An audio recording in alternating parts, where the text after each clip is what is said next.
Hey everyone, so I've got kind of a roundabout setup here, so sorry if it's kind of wobbling a little. I like literally have my phone hanging from my mic stand. A tripod is on my list of things to get, but for now I don't have one. So what we have sitting here is the Traxxas Slash.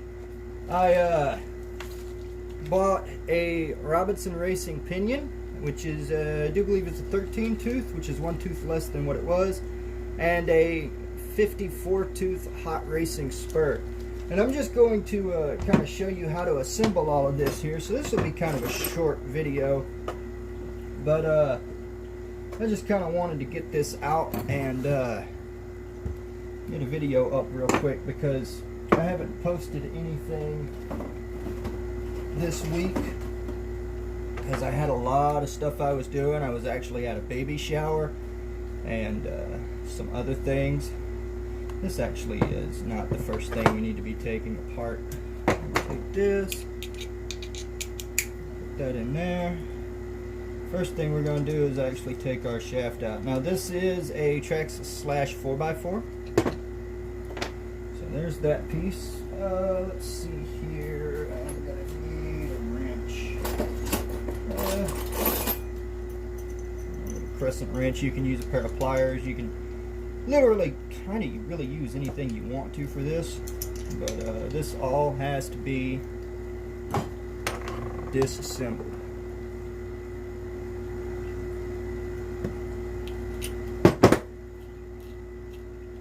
We got the nut, the spring, and then this washer, which I'm not sure what it's called, and then the gear will physically pop off of your clutch, and then you have your slipper plate here, which is your like your bearing surface for your pads. When you put this back together, make sure that this locks into your little nubs here. See how that works? Your clutch on your Slash may look a little different.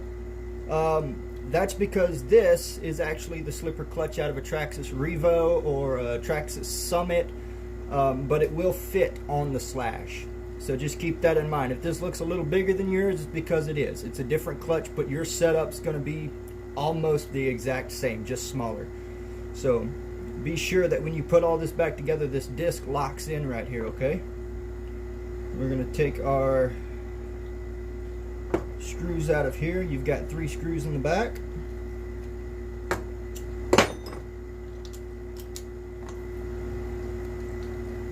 Just gonna break them loose real quick. Take this out. Just kind of spin them off by hand. We got 3 bolts here. Bolts, screws, whatever you want to call them.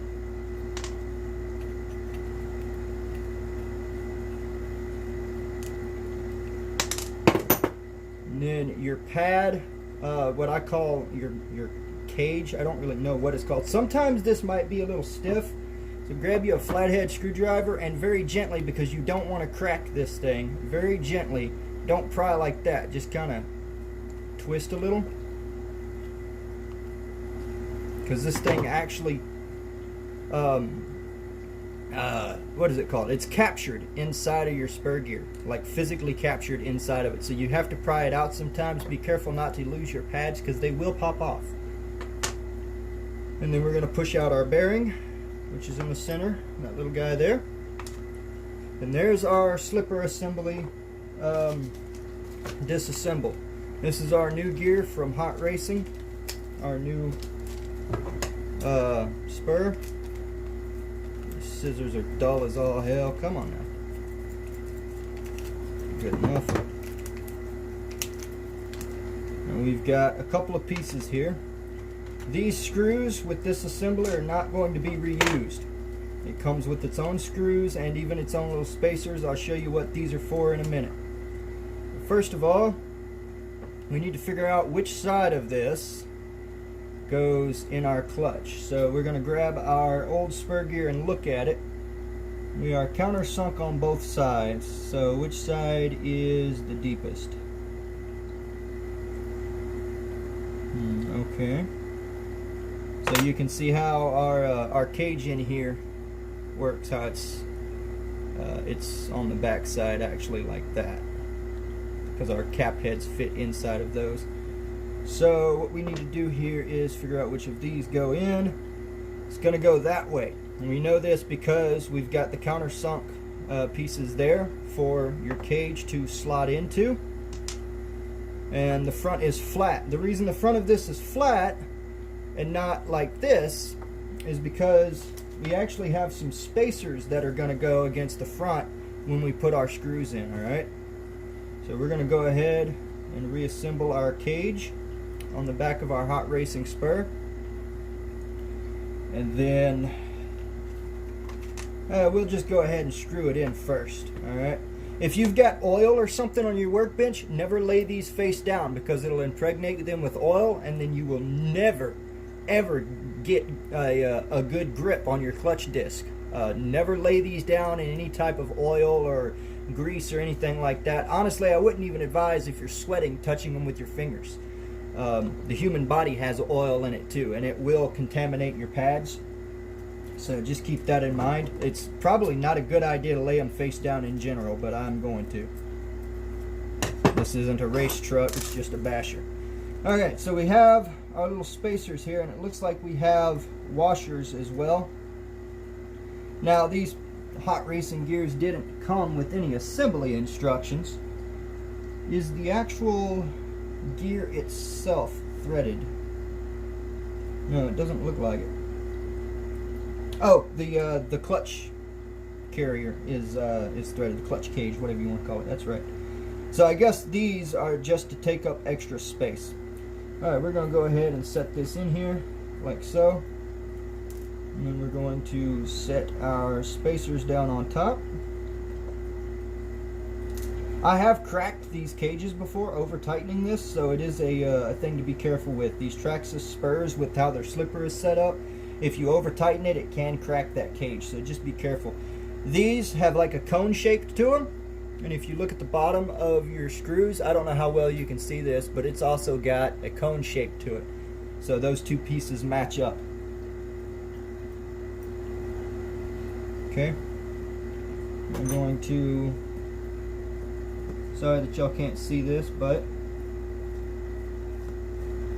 it's pretty self-explanatory at this point. We're just going to go ahead and put these screws in.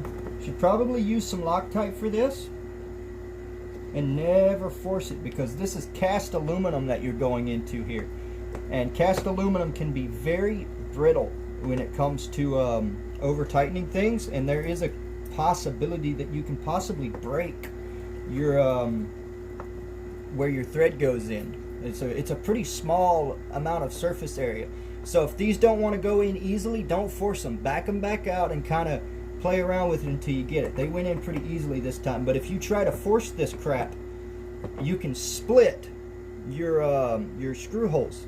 I mean, if you look at that closely, again, I don't know how well you can see it, but you can see just how tiny that surface area is.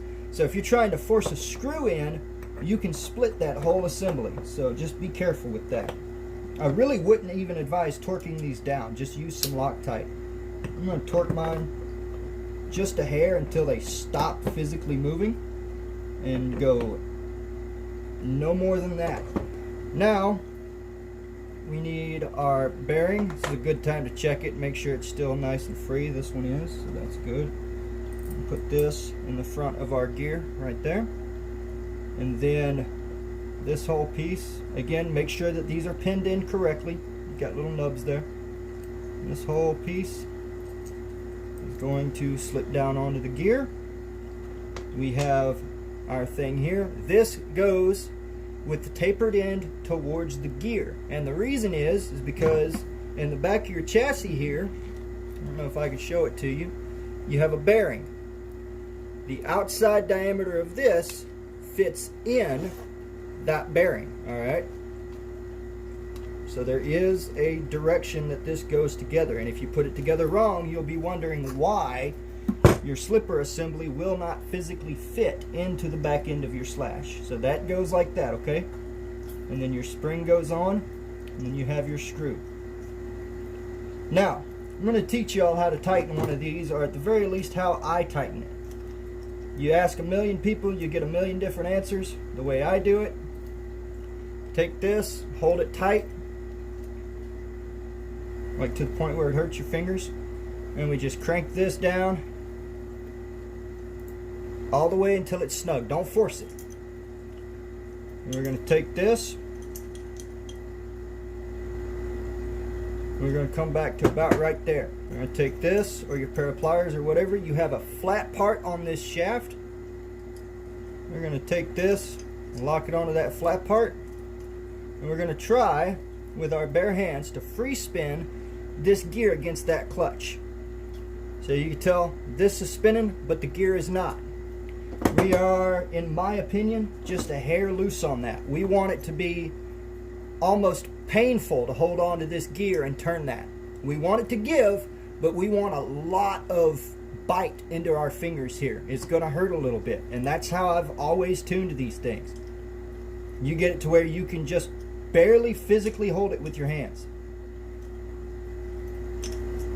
That's how I've always tuned them. And if we need any more, if it slips a little too much, then we'll grab our little wrench and we'll tighten it up inside the truck. If you tighten this too much, you will lock down your clutch all the way. You will have no slippage, and it's a higher chance of you destroying drive shafts and your diffs. Too loose, you'll burn your pads out, because this will just free spin on your clutch here and it won't move the truck. If you've ever had an experience where you're driving around and all of a sudden you lose your power, the motor still spins fine, but the truck won't move. 90% of the time, if you can't find anything broken, it's going to be this assembly right here. You just need to tighten that nut there a little bit. That's all there is to it. We are going to put our connection to our drive line back on. This could probably use a bit of thread lock too, but we're not going to put none on this because I've never had a problem with it. This you can snug down a little, but not a lot. You don't want to strip it because then you'll have to buy a whole new assembly. You'll never get it back off. And that is our assembly put back together. This sucker right here almost always needs thread lock. This is the old gear, and y'all can't see it very well, I'm sure, but if you look at these teeth, you can see they are razor sharp. I think they're folded over a little bit, and they're actually concaved in the center. This thing has been on here since I put the castle system in, and that was years and years ago. This pinion, once the teeth get razor sharp, they start to fold over and they get a concave shape in the center, which is where it looks like they dip down.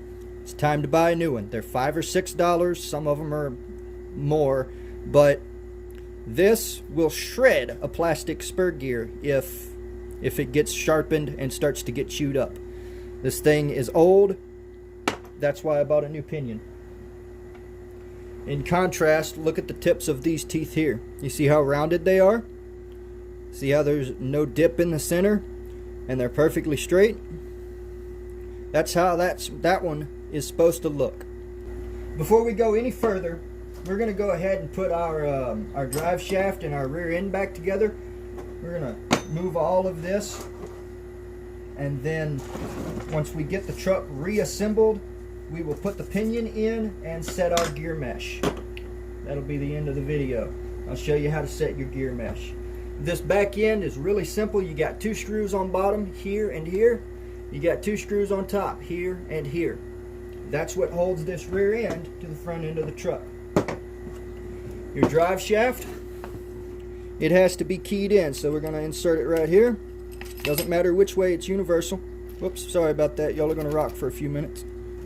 We're going to kind of look down in there and make sure when we turn our front wheels, the drive shaft spins. That's how we know it's seated on the drive in the front diff.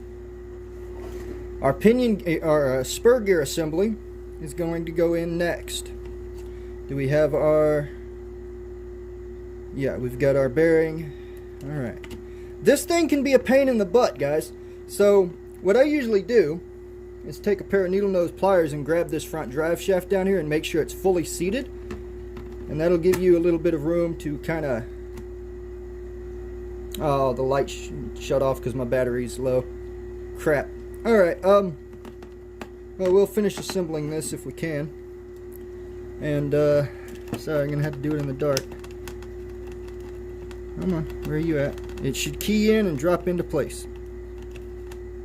Hold on. I need my, alright, there we go. Now, we also need to make sure when we spin our spur, our front wheels spin. That's how you know everything is engaged. These two pieces key in. When you put this back together, you'll notice there's like a, kind of like some clips here almost. They're flat. It actually keys in underneath this clip here, so keep an eye out for that. You can put this together wrong and it won't fit right, so just make sure that there's a couple of things that need to line up.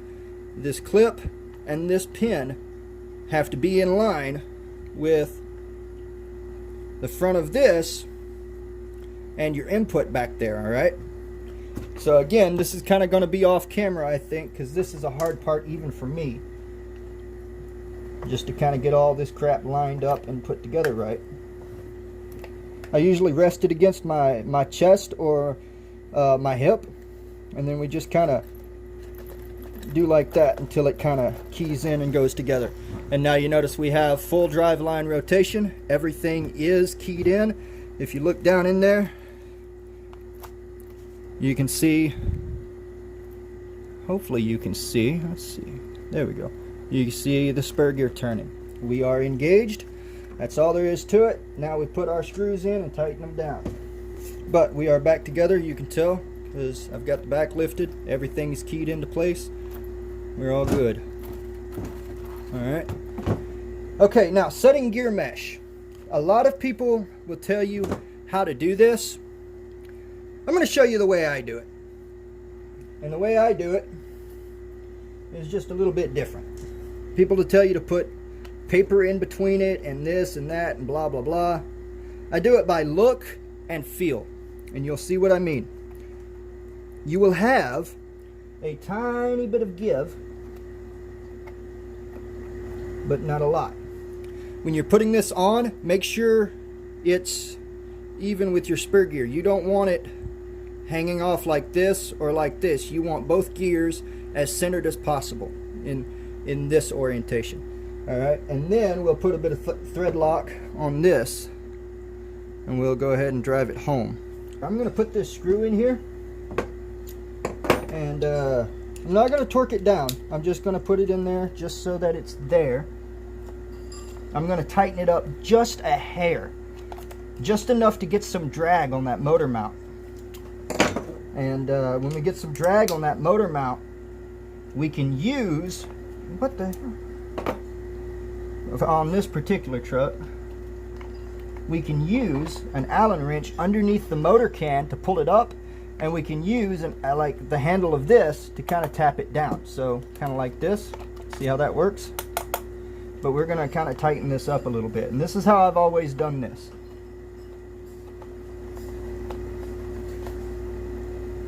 We're just going to get a little bit on it.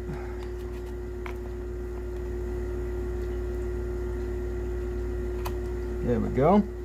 Now that's all the way meshed.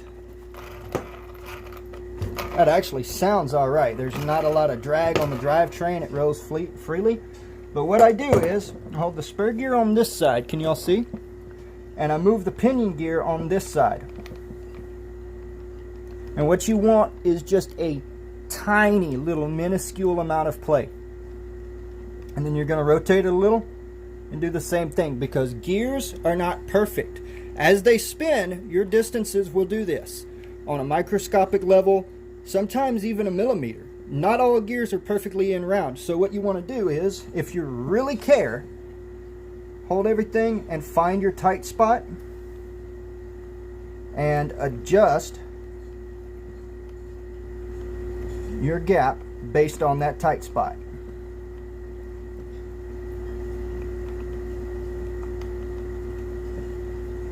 There's our tight spot. There is very little, if any, play right there. So that's where we're going to tighten it down at.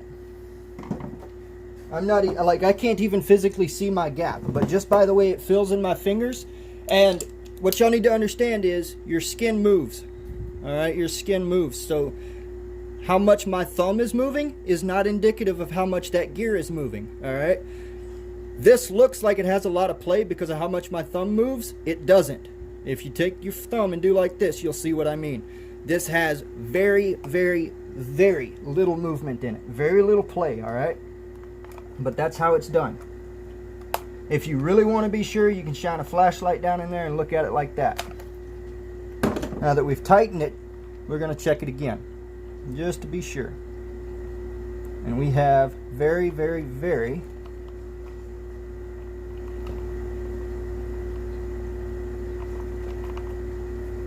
play. Very little play.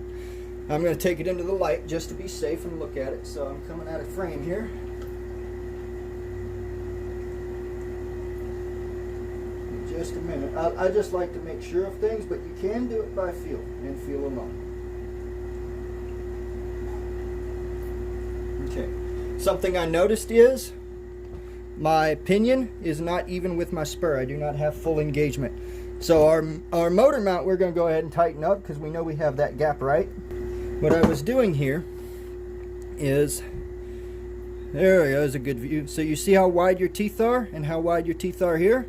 I moved this back a little this way to make it to where it was as much contact patch as possible. If you're running a plastic gear and you have this shoved all this way, and you only have half these teeth touching half of these teeth, you're going to strip a spur gear. You want full engagement here. So we're going to clean off this bench real quick, and I'm going to give this thing a good little forceful push on all four wheels, and we're going to listen to that gear mesh real quick just to see how it sounds. You can tell a lot by the sound as well.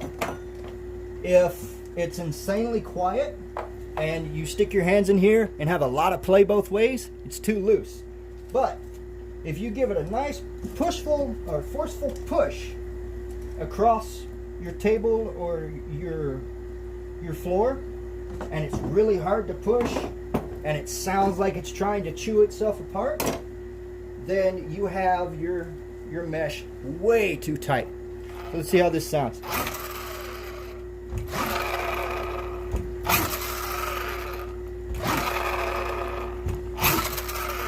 It's a little louder than usual, just because it's steel on steel.